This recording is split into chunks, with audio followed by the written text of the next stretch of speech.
এ যুবক তরুণীরা, সামনে রোজার মাস আসতে লেগেছে।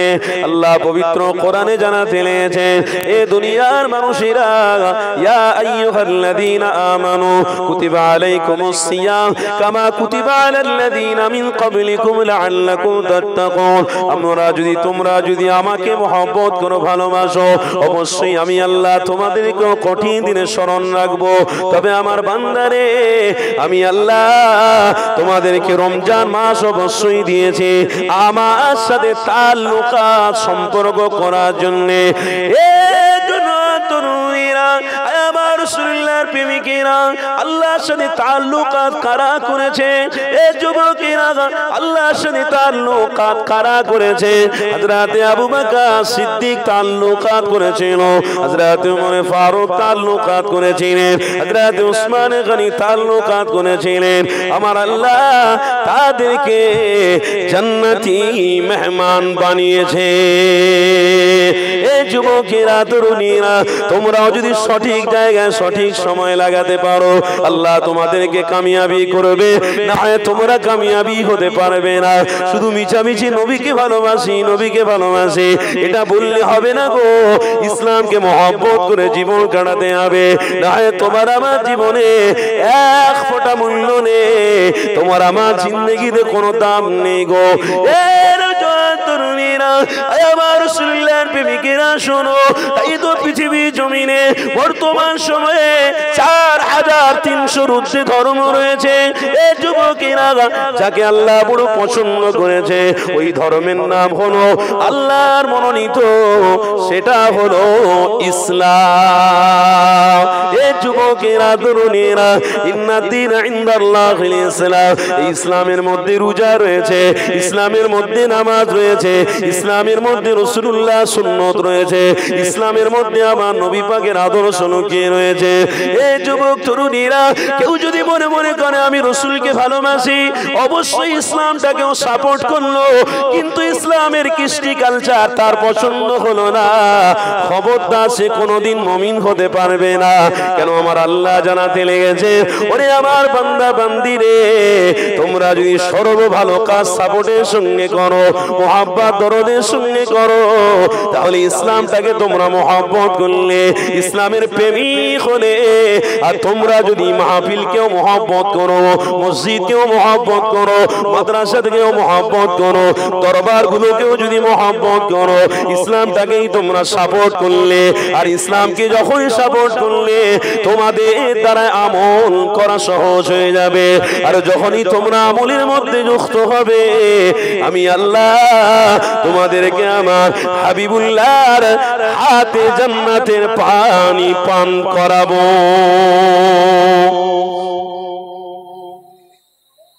হুজুর কেবলা এসেছিল, ভাইজান এসেছে, ভাইজান গেছে, তাকবীর দেন না, নারে দাদা হুজুরের রক্ত বলুন মারহাবা, দাদা হুজুরের রক্তের আগমন বলুন মারহাবা। আওলাদে মুজাদ্দিদে জামান বলুন জিন্দা, আওলাদে মুজাদ্দিদে জামান, আওলাদে মুজাদ্দিদে জামান। দাদা হুজুরের আওলাদের আগমন হয়েছে, বলুন আলহামদুলিল্লাহ। দাদা হুজুরের রক্তকে আমরা ভালোবাসি, মানে দাদা হুজুরকে ভালোবাসি, কথা ঠিক না ভুল বলছি? তারা দাদা হুজুরের রক্তকে সম্মান দিল না, তারা দাদা হুজুরকে সম্মান দিল। দাদা হুজুরের রক্তকে অবশ্যই সম্মান করাটা নৈতিক দায়িত্ব আমার। ফুরফুরা দরবার শরীফে ইসালে সাহেব পাশে পীর সাহেবকে ভালোবাসে, মুজাদ্দিদে জামানকে মহব্বত করেন। তো পীর সাহেব বলেছেন যে আমার ভক্ত হবে ফুরফুরা দরবার শরীফে, আমার ইসালে সাহেবে আ যাবে। ইসালে সাহেব কবে গো? 21, 22, 23 ফাল্গুন, তাই তো নাকি? এবার রোজা মনে হয় 5, 6, 7 পড়েছে। তো রোজার মাস হলেও পীরের ইসালে সাহেবে যাওয়ার দরকার আছে না? পীরকে ভালোবাসি আর পীরের ইসালে সাহেব যাব না, এটা কেমন হতে পারে? এটা কোনোদিন ঠিক হতে পারে না। কেন? পীরের দরবারে যাওয়াটাই হলো আমার নৈতিক দায়িত্ব। কেন? পীরকে আমি পীর বলে মেনেছি, মুজাদ্দিদকে আমি মুজাদ্দিদ বলে মেনেছি। তা যাই বা হোক, আমরা ইসালে সাহেবে সবাই যাব। হুজুর কেবলারা দাওয়াত দিচ্ছেন, ইনশাআল্লাহ আমরা সবাই যাব। পীরকে ভালোবাসি, পীরের মাজারের সামনে যাব, পীরের মাজারের সামনে গিয়ে দোয়া চাইব, সবার কবর জিয়ারত করব, ওদিকে ঘুরবো, হুজুর কেবলার আওলাদদের সাথে সাথে একটু ঘুরবো, সোহবতে বসবো। ভালো সোহবতে থাকলে ভালো অর্জন হবে, খারাপ সোহবত সহবতে থাকলে খারাপ অর্জন হবে। তো ভালো সহবতে আমরা যাচ্ছি মানে ইনশাআল্লাহ আমাদের অন্তরে ঈমানের নূর নিয়ে আমরা বাড়িতে ফিরবো। বলুন ইনশাআল্লাহ, আরো জোরে বলুন ইনশাআল্লাহ। কারণ আল্লাহর নবী বলেছেন, আবু দাউদ শরীফের হাদিস, মান তাশাব্বাহা বিকাউমিন ফাহুয়া মিনহু। তোমরা যদি ভালো সহবতে থাকো তো কিয়ামতের দিনে ওই ওলামাদের কাতারে আল্লাহ তোমাদেরকে তুলে নেবে। আর তোমরা যদি খারাপের সহবতে থাকো তো কাল কিয়ামতের দিনে কিন্তু খারাপের সহবতে তুলবে আল্লাহ, ভালো সহবতে তুলবে না। আবু দাউদ শরীফের হাদিস। তো সেই জন্য এখন দাদা হুজুর পীর কেবলা বলেছেন প্রত্যেক আলেমকে খেজুরের ডাল পাতাগুলো ছিঁড়ে নিয়ে আসো। সবাই ছিঁড়ে নিয়েছে, আল্লামা হুজুর চুপ করে দাঁড়িয়ে আছে, যায় না। এবার সবাই কানাঘুষো করতেছে, পীরকে কেমন ভালোবাসে দেখো, চুপ করে দাঁড়িয়ে আছে। আবার দাদা হুজুর বড় মওলানা বলেছে, স্বাভাবিক হবেই হবে। দাদা হুজুর এই কথাটাও কানে শুনেছে। আল্লামা হুজুরকে লাস্টে জিজ্ঞাসা করছেন, বাবা রুহুল আমিন, সবাই তো গিয়ে পাতাটা ছিঁড়ে নিয়ে আসলো, বাবা তুমি গেলে না কেন? আল্লামা রুহুল আমিনের চোখ দিয়ে ঝরঝর করে পানি ঝরিয়ে পড়ছে। হুজুর কেবলা বলছেন, হুজুর আমার পীর, আমি দেখতে পাচ্ছি ওই খেজুর গাছের নিচেতে একটা বড় আল্লাহর ওলির মাজার রয়েছে। আর একটু মহব্বতে বলুন। বাহ্যিক জ্ঞান আল্লাহ তাকে দান করেছে, বাতিনি এলেম আল্লাহ তাকে দিয়েছে, বাতিনি চোখ আল্লাহ দিয়েছে। চোখ বন্ধ করে আল্লামা রুহুল আমিন বলছেন, আল্লাহর ওলি মানা করছে এই খেজুরের পাতাগুলো ছিঁড়ো না। বাবা তোমরা খেজুরের পাতাগুলো ছেড়ো না। এতগুলো মওলানা নিয়ে চলে আসলো, হুজুর আমি যেতে পারলাম না, কিছু মনে করবেন না। দাদা হুজুর পীর কেবলা শোনানোর জন্যই আল্লামা রুহুল আমিনকে ওখানে দাঁড় করিয়েছিলেন। কেন? দাদা হুজুরের থেকে বড় কেউ হতে পারেনি। এই দাদা হুজুর যাকে বড় মওলানা বলেছেন এটাই মেনে নেওয়াই হলো প্রত্যেকের দায়িত্ব। তাই প্রত্যেক আলেমরা এই কথা শোনার পরে বলেছিল, হুজুর বেয়াদবি ক্ষমা করবেন, মুজাদ্দিদে জামানকে আমরা অন্তর দিয়ে ভালোবাসি, যাকে বড় মওলানা বলেছেন তাকেও আমরা অন্তর দিয়ে মেনে নিয়েছি। শুধু বললেই হয়ে গেল? ইসলামের অনুসারী, ইসলামের অনুসারী, ইসলামের অনুসারী, নবীকে খুব ভালোবাসি, নবীকে খুব ভালোবাসি, হ্যাঁ মুখে একরকম আর অন্তরে একরকম ঘুরঘুর করবে। তাহাজ্জুদের নামাজ পড়োনি তুমি 4-5 দিন? সালাতুত তাসবিহ নামাজ, হ্যাঁ অত সহজ নয়। মুকাম্মাল ভাবে কাজ কমপ্লিট করতে হবে, নাহলে ছুঁচো মেরে হাত বন্ধ করে কোনো লাভ হবে না। তাই ইসলামের ছায়াতলে যখন আল্লাহ আমাদেরকে কবুল করেছেন, এই ইসলামের ছায়াতলে থেকে আমরা সবাই মরবো। বলুন ইনশাআল্লাহ, জোরে বলুন না ইনশাআল্লাহ। হযরতে সালমান ফারসি হুজুরের কথা বলছিলাম, সহিহ বুখারী শরীফের হাদিসের মধ্যে আছে, এই ইসলামের অনুসারীরা শোনো, আজকে দরুদ শরীফ পড়ার সুযোগ পাচ্ছ তোমরা। দরুদ যদি পড়ো, পড়তে পড়তে আবার যদি উঠে যাও, আবার কত মানুষ মাইকে কথা শুনছে, তারা মনে মনে করছে কেন দরুদ পড়তে যাব, কিসের জন্য বসবো? ও বাপ, আপনার মধ্যে ইসলামের কোন মহব্বত অন্তরের ভিতরে ঢোকে নে বাপ, রাসূলুল্লাহর ভালোবাসা অন্তরের ভিতরে ঢোকে নে। যদি ঢুকতো তাহলে ইমানি মাহফিলে বসে বসে দরুদ পড়লে আপনার কলিজাটা ঠান্ডা হয়ে যেত। বাবেরা নওজোয়ান তরুণেরা, আমার রাসূলুল্লাহর প্রেমিকেরা, হযরত সালমান ফারসি হুজুরের কথা আপনাদেরকে শোনাছিলাম।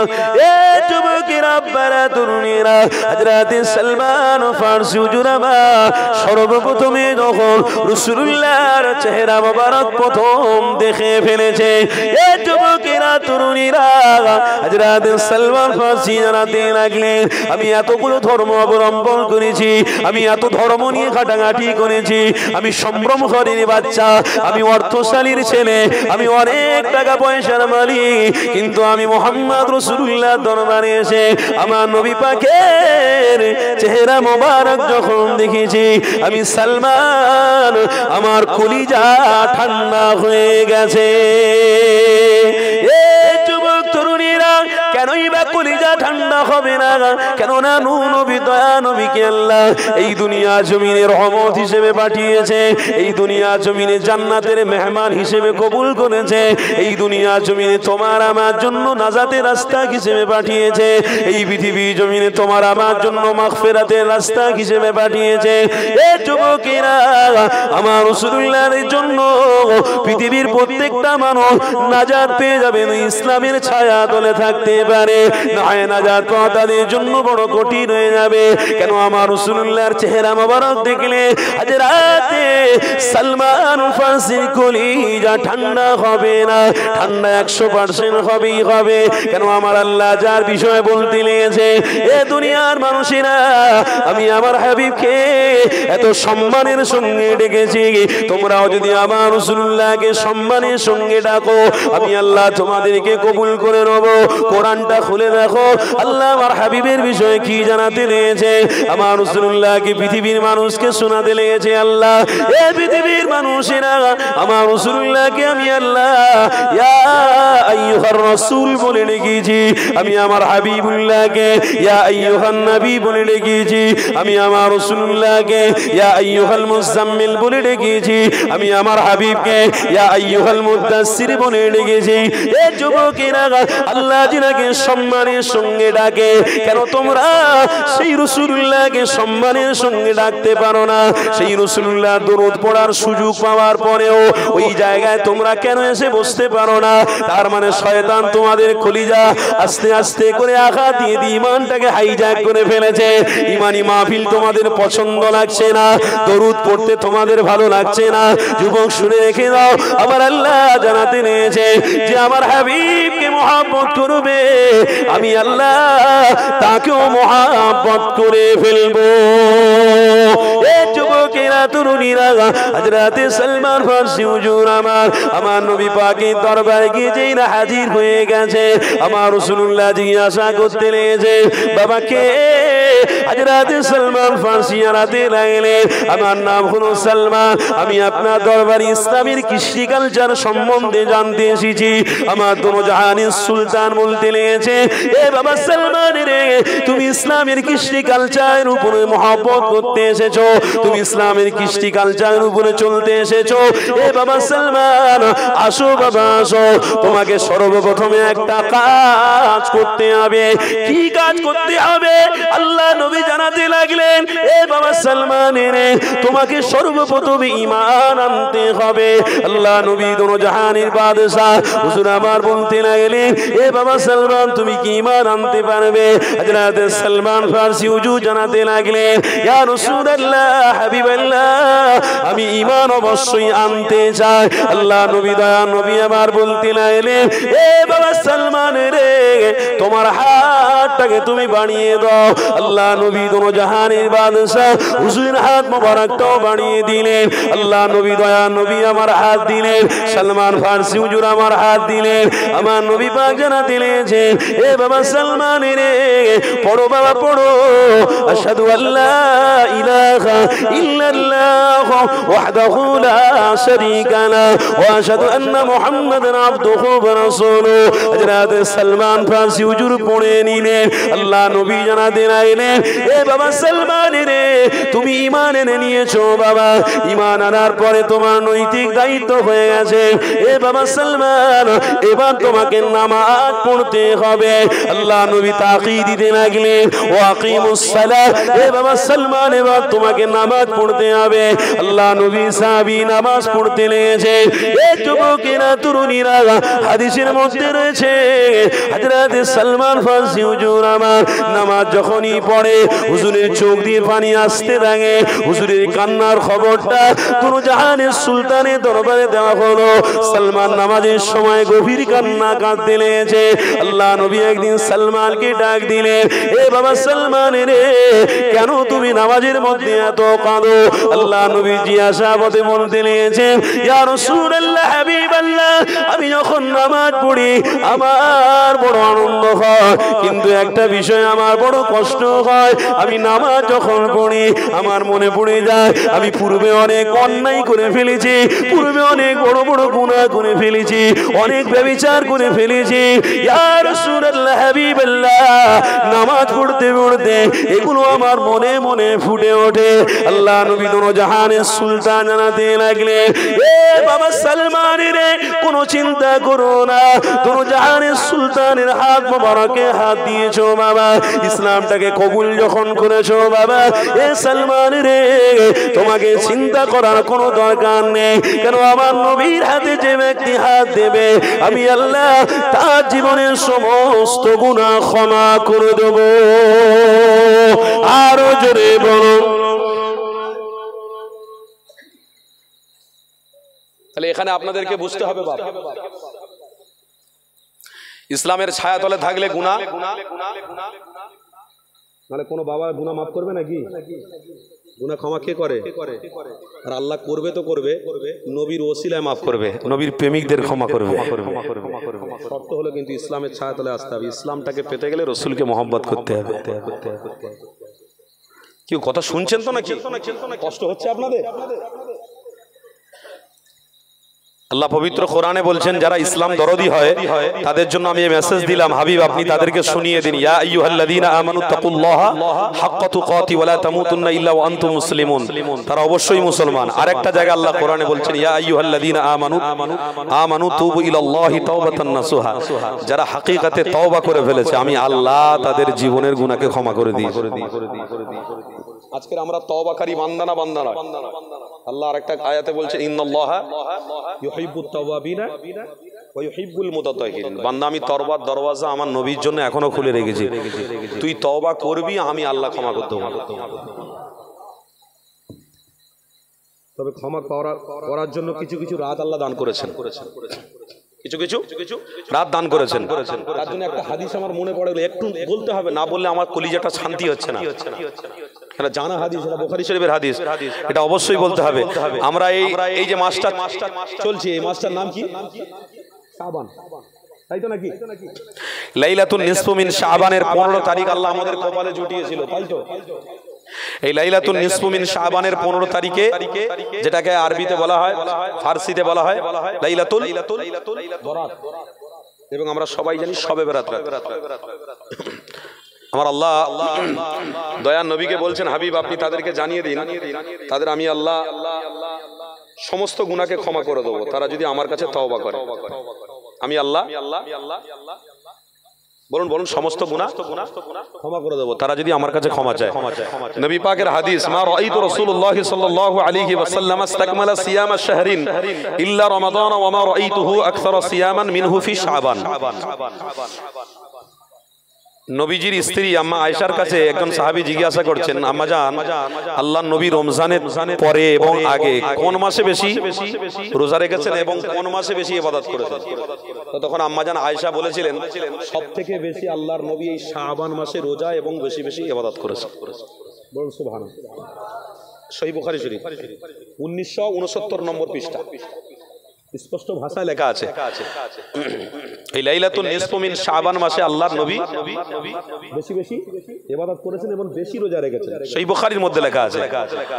তো এই রাত্রিরে আমার নবীকে আল্লাহ বলছেন, হাবিব আমি আল্লাহ চতুর্থ আসমানে নেমে এসে পুরো প্রত্যেক বান্দার উপরে আমি রহমতের ছায়া দিয়ে থাকি, নেক নজর দিয়ে থাকি। যে বান্দা আমার কাছে তওবা করবে, আমি আল্লাহ তাকে মাফ করে দেব। আর যে বান্দা হ্যাকাতেগিরি করবে, তওবা করবে না, তার গায়ের জোর দেখাবে, তার ব্যাপার।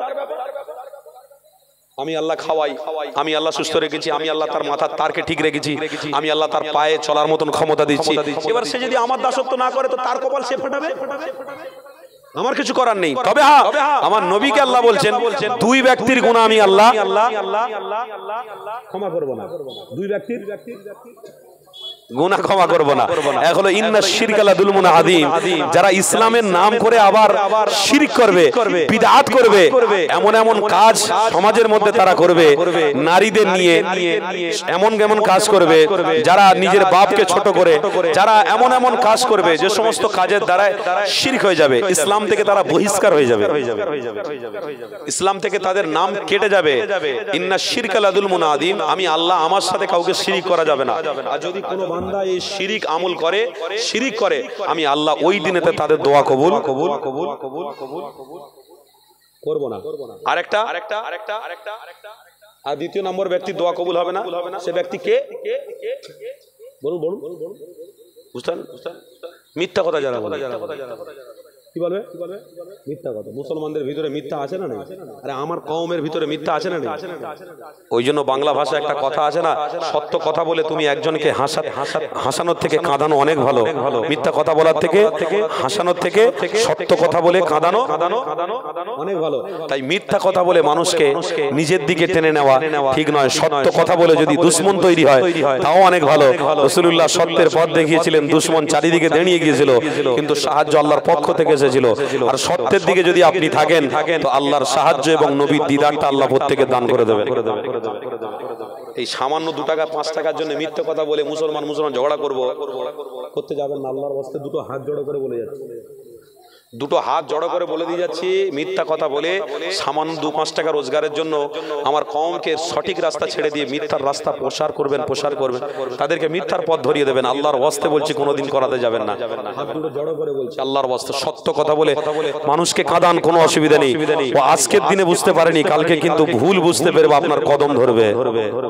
মিথ্যা কথা বললে আজকের কিন্তু আপনি বলেছেন, কালকের কিন্তু ওই মিথ্যাটা ফুটে উঠবেই উঠবে। বাংলা ভাষা একটা কথা আছে, পাপ কোনোদিন লুকোয় না, শুকোয় না। কি গব্বা? পাপ কোনোদিন লুকোবে না, সমুদ্র কোনোদিন শুকোবে না। যতই পাপ করো একদিন ফুটে, বলুন ফুটে উঠবেই উঠবে। অত সহজ নয়। আপনি ইসলামের কৃষ্টি কালচারের উপরে আছেন, তা আপনাকে অবশ্যই তওবা করতে হবে। কেন? নবী পাক বলেছেন, এ সালমান তুমি তওবা করে ফেলেছো, তুমি রাসূল পাকের হাতে হাত দিয়ে কলেমা পড়ে ফেলেছো। সালমান তোমার জীবনের গুনাহকে আল্লাহ ক্ষমা করে দিয়েছে।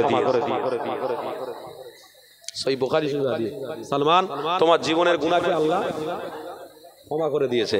আজকের আমরা সেই মনোভাব, সেই দেখানোর রাস্তায় আমরা চলছি না, কিন্তু আল্লাহর কাছ থেকে আমরা আশা করছি না আল্লাহ আমাদেরকে ক্ষমা করে দেবে। ক্ষমা অন্যজনের কাছ থেকে চাইছি, কিন্তু আল্লাহর ঘরে গিয়ে 2 রাকাত নামাজ পড়ে ক্ষমা চাই না। আল্লাহ গো মাফ করে দাও, আল্লাহ গো মাফ করে দাও, ক্ষমা চাই না। আফসোস লাগে, কষ্ট লাগে।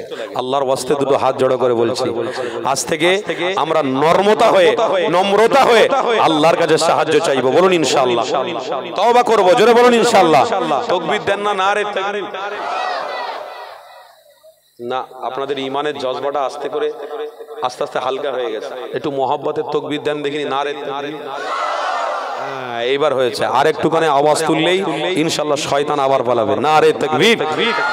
মাসলাকে মুজাদ্দিদ জামান, মাসলাকে আবু বকর সিদ্দিক। নারে তাকবীর। আলহামদুলিল্লাহ। একটু ভালোবাসায়, প্রেমে, মহব্বতে একটু দরুদ শরীফ পড়েন, চোখ বন্ধ করে, মদিনা ওয়ালার কথা মনে করে সবাই মিলে একটু মহব্বতে দরুদ শরীফ। আল্লাহুম্মা সাল্লি আলা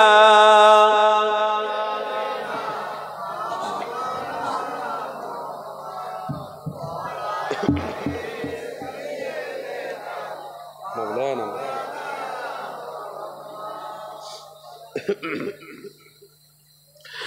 रब को देखा है मेरे नबी ने और किसी ने भी देखा नहीं है। বলুন না সুবহান আল্লাহ। আমার মালিককে কে দেখেছে? নবী একমাত্র দেখেছে, আর কেউ দেখেছে? কথা বলুন। रब को देखा है मेरे नबी ने और किसी ने भी देखा नहीं है। रब को देखा है मेरे नबी ने और किसी ने भी देखा नहीं है।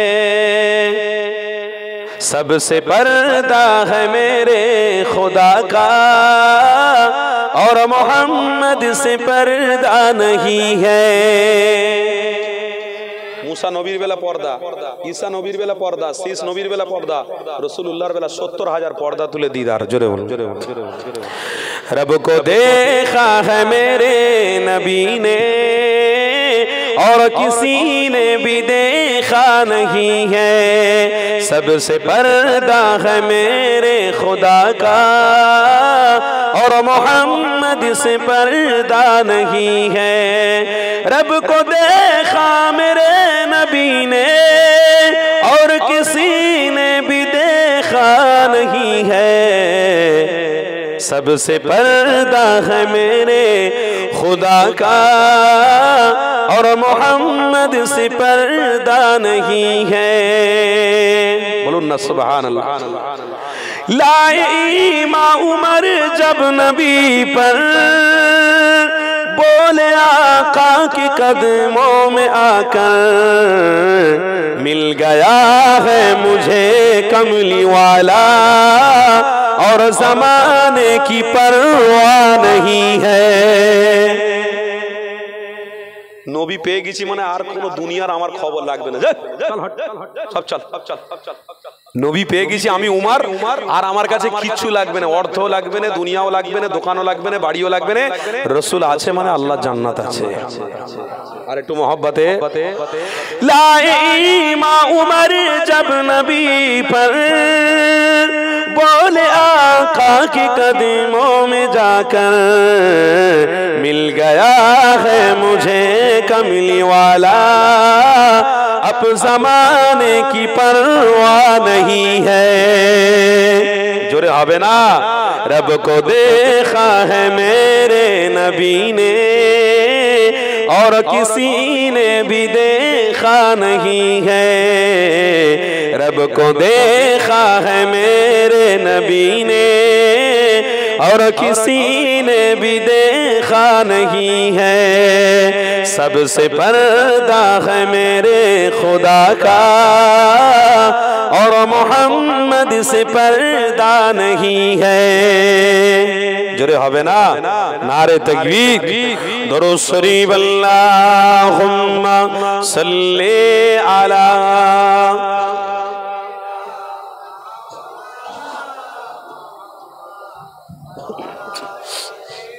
सैयदना। এরা জোয়ান তরুণীরা আমার রাসূলুল্লাহর প্রেমিকেরা আসেন আলোচনা দিয়ে আবার ফিরে যায় হযরতে সালমান ফারসি হুজুর আমার দিন দুনিয়া বাদশা হাবিবুল্লাহর কদম মোবারক ধরার কারণে আল্লাহ জীবনের সমস্ত গুনাহ ক্ষমা করে দিয়েছে। এ যুবকেরা তরুণীরা, তাই আপনাকেও আমাকেও আমার রাসূলুল্লাহর দোহায় দিয়ে দোয়া চাইতে হবে। হাদিসের মধ্যে লেখা রয়েছে, বান্দা যখন আল্লাহর কাছে সাহায্য চায়, ও রব্বি আল্লাহ আমার শরীরটাকে আপনি সুস্থ করে দেন, ও রব্বি আল্লাহ আমার বাচ্চা অসুস্থ আপনি সুস্থ করে দেন, এইগুলো চাওয়ার পরে যদি কোনো বান্দা বলতে থাকে আল্লাহ আপনি আমার দোয়াটাকে কবুল করে নেন, এ যুবক তরুণীরা শুনে রেখে নাও, ওই দোয়া আল্লাহ দরবারে কবুল হবে না।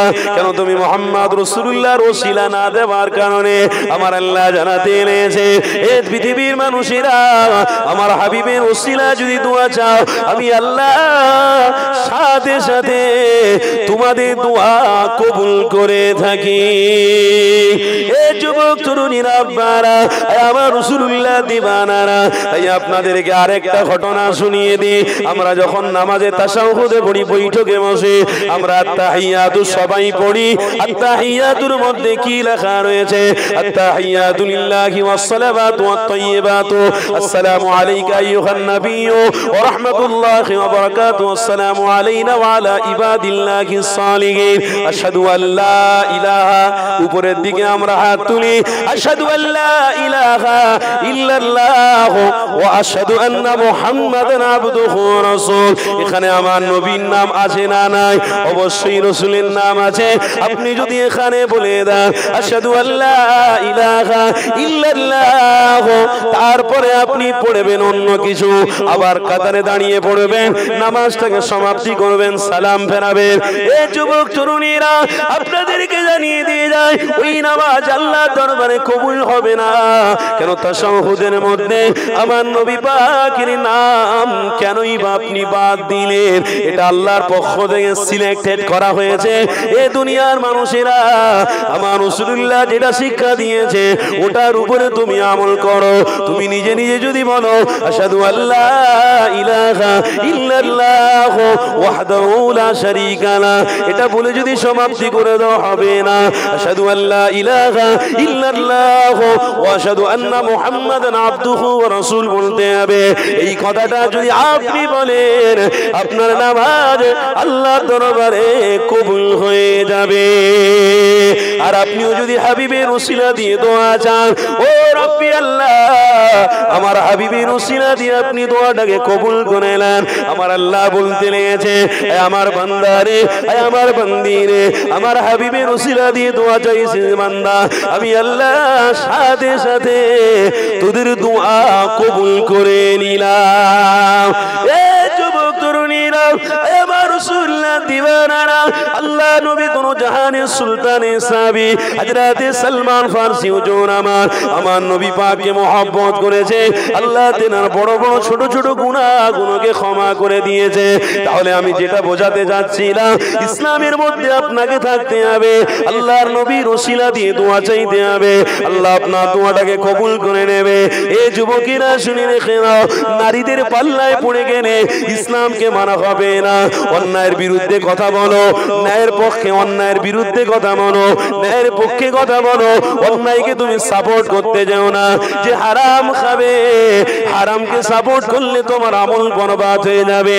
এ যুবক তরুণীরা, যে অন্যায় কাজ করতে লেগেছে, ওই অন্যায় কাজকে তুমি সাপোর্ট করবে, ঈমান চলে যাবে। তাই আপনাদেরকে জানিয়ে দিই, আবু বকর সিদ্দিককে আল্লাহ কবুল করেছে একটাই কারণে, আমার নবী পাকের দেখানো পূর্ণ রাস্তাকে মজবুত করে ধরেছিল। তাই ওমরে ফারুক জানাতে লেগেছে, আল্লাহ আমাকে খুশি করে দিয়েছে।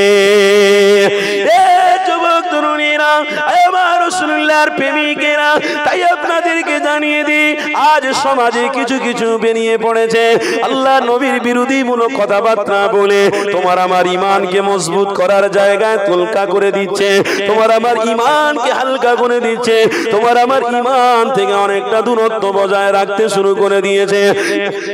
এ যুবক তরুণী, আয় আমার আব্বা জানেরা, আম্মা জানেরা, তাই আপনাদেরকে জানিয়ে দিই, যতদিন বেঁচে থাকবো ইনশাআল্লাহ মুহাম্মদ রাসূলুল্লাহ দেখানো রাস্তায় বাজবো। জোরে বলুন আল্লাহুম্মা আমিন, আরো জোরে বলুন আল্লাহুম্মা আমিন।